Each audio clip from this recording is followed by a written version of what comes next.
എനിക്ക് കുറച്ച് കമൻസ് വന്നായിരുന്നു. നോട്ട്ബുക്ക് കൊണ്ട് എന്തെങ്കിലും ക്രാഫ്റ്റ് ചെയ്യാവോ? പേപ്പർ വാൾ ഡെക്കോറൊക്കെ ചെയ്യാമെന്ന് ചോദിച്ചിട്ട്. അപ്പോൾ എന്താ നമുക്കിത് രണ്ടും കൂടെ ഇന്ന് ചെയ്തെടുക്കാം. അപ്പോൾ അതിനായിട്ട് ഞാനിവിടെ നോട്ട്ബുക്ക് പേപ്പർ എടുക്കുന്നുണ്ട്. നിങ്ങൾക്ക് ഇതേപോലത്തെ ലൈനുള്ള എനി ബുക്ക് ഓർ പേപ്പർ എടുക്കാം. എന്നിട്ട് ഇതേപോലെ കളർ ചെയ്ത് കൊടുക്കണം.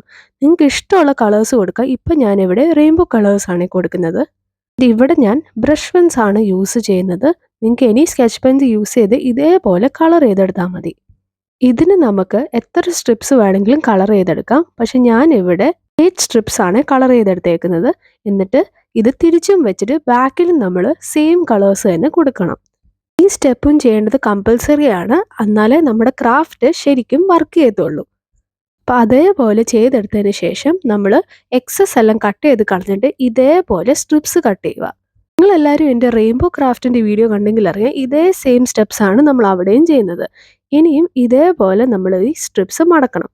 നിങ്ങളുടെ സ്ട്രിപ്സ് സ്മോൾ ആണെങ്കിൽ ഇതേപോലെ മടക്കേണ്ട ആവശ്യമില്ല. പക്ഷേ എൻ്റെ സ്ട്രിപ്സ് ബിഗ് ആയതുകൊണ്ടാണ് ഞാൻ ഇച്ചിരി കട്ട് ചെയ്ത് കൊടുക്കുന്നത്. അപ്പോൾ ഹാഫായിട്ട് മടക്കിയിട്ടാണ് ഞാൻ ഇതേപോലെ കട്ട് ചെയ്ത് കൊടുക്കുന്നുണ്ട്. അപ്പോൾ ഇതേപോലെ നമുക്ക് കളർഫുൾ സ്ട്രിപ്സ് കിട്ടും. പിന്നെ നമ്മൾ ഒരു എൻഡിൽ ഗ്ലൂ അപ്ലൈ ചെയ്തിട്ട് ഇതേപോലെ സർക്കിളിൽ നമ്മൾ ഇതേപോലെ മടക്കിയെടുക്കണം. ഇതാണ് നമ്മുടെ ഫസ്റ്റ് സർക്കിൾ. എന്നിട്ട് സെക്കൻഡ് സ്റ്റെപ്പ് ചെയ്യുമ്പോഴാണ് നമ്മൾ ശ്രദ്ധിക്കേണ്ടത്. അപ്പോൾ ആ സെക്കൻഡിനായിട്ട് ഞാൻ ഓറഞ്ച് കളർ സ്ട്രിപ്പ് എടുക്കുന്നുണ്ട്. എന്നിട്ട് ഇതേ സെയിം സ്റ്റെപ്പ് ചെയ്യുക. പക്ഷേ ഇത് സ്റ്റെപ്പിൽ നമ്മൾ ഇത് അകത്തൂടെ കയറ്റിയിട്ട് വേണം ഇതേപോലെ സർക്കിൾ ഉണ്ടാക്കാൻ.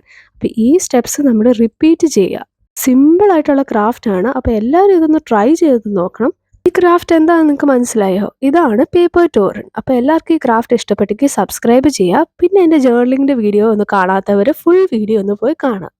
അപ്പോൾ subscribe, like, share, comment. By.